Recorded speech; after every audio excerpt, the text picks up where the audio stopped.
ရေပွဲတွေဟာအုံနောက်6လုံးနဲ့နှလုံး3ခုတောင်ပါပါတယ်ဟုတ်ပါတယ်ပင်လယ်ပြင်ရဲ့နက်ရှိုင်းတဲ့ရေအောက်လောကမှာတော့ထူးခြားတဲ့ဉာဏ်ရည်နဲ့ထူးဆန်းတဲ့ခန္ဓာကိုယ်ဖွဲ့စည်းပုံကိုပိုင်ဆိုင်ထားတဲ့ရေပွဲဆိုတဲ့တတ္တဝါတွေရှိနေကြပါတယ်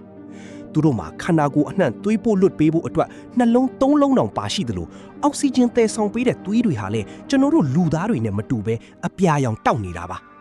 ပိုပြီးအံ့ဩဖို့ကောင်းတာကတော့သူတို့မှာပင်မအုံနှောက်အပြင်လက်တံ10ခုစီအတွက်တီးခြားအုံနှောက်ငယ်လေးတွေပါရှိနေတာကြောင့်လက်တံတစ်ခုချင်းစီဟာကိုယ်ပိုင်ဆုံးဖြတ်ချက်နဲ့လှုပ်ရှားနိုင်စွမ်းရှိကြပါတယ်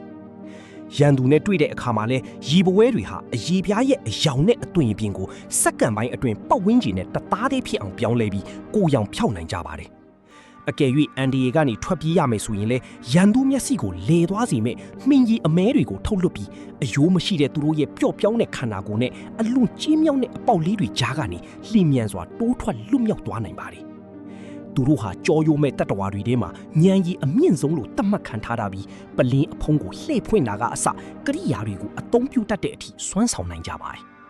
ဒါပေမဲ့ဒီလောက်စွမ်းရည်ထက်မြက်တဲ့တတ္တဝါလေးတွေရဲ့ဘဝတက်တန်းကတော့တိတ်မရှိကြလှပါဘူးအထူးသဖြင့်မိခင်ရေပွဲတွေဟာသူတို့ရဲ့ဥလေးတွေတားပေါက်လာတဲ့အထိဘာအစာမှမစားပဲအနီးကစောင့်ရှောက်ရင်းနဲ့ပဲသူတို့ရဲ့ဘဝနောက်ဆုံးအချိန်ကိုအနစ်နာခံကုန်ဆုံးသွားကြတာဖြစ်ပါတယ်တတိထားရမယ့်အချက်ကတော့ရေပွဲအများစုမှာအစိတ်ရှိတတ်ပြီးအထူးသဖြင့် blue winged octopus အပြာရောင်အကွင်းပါတဲ့ရေပွဲငယ်ဟာလူကိုတေးစီနိုင်တဲ့အထိအစိတ်ပြင်းပါတယ်